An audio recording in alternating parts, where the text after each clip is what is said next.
Good morning, this is Eric. I'm gonna show you how you can connect audio and MIDI in sync of a iPad running patterning, a OP-1, all with the help of a iConfig Audio 4. Let's have it all synced. We go from pattern to file on the app patterning top left corner, file. Then there is on the bottom right corner a sync. We want to send out a MIDI clock signal in order to connect the OP-1 with and have the OP-1 actually listen to the patterning. So we click on that and I selected here I connect audio host 1. Why? Because the USB MIDI output / input of the OP-1 is connected on the back side of the iConnect device on the host 1.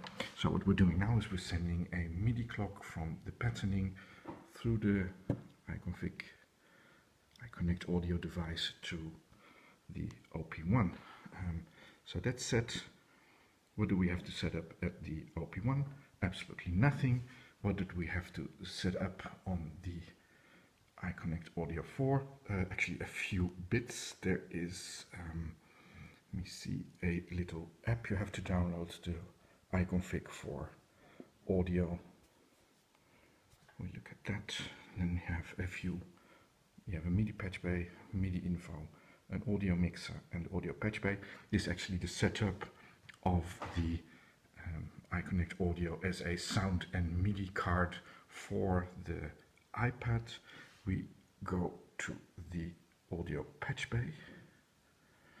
And with the audio patch bay, you can see the only extra connections I made here are from the analog input 3 and 4, which are situated on the front, have cables in them, which are connected to the output of the OP-1.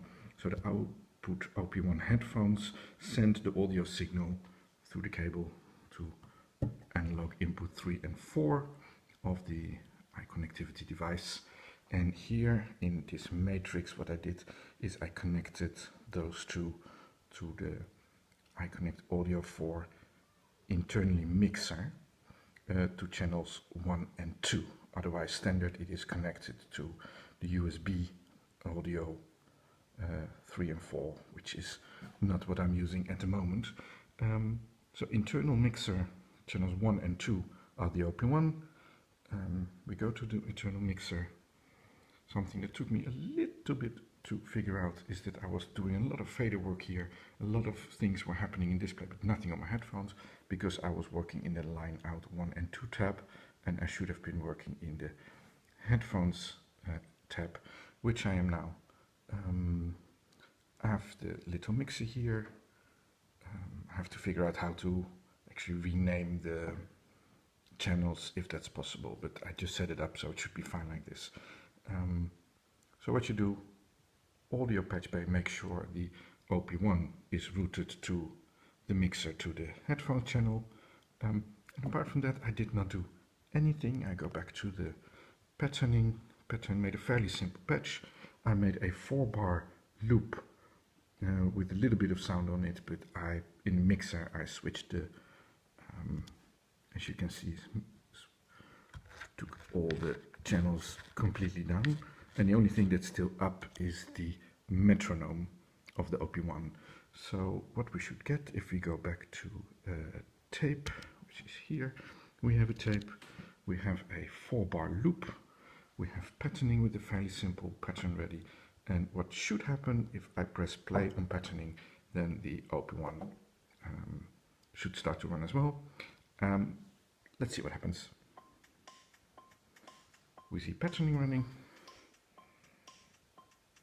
and believe it or not, we see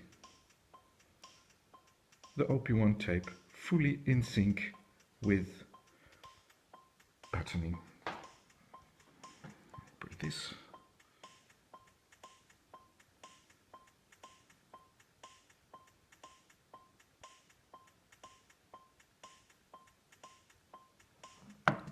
Tears in my eyes.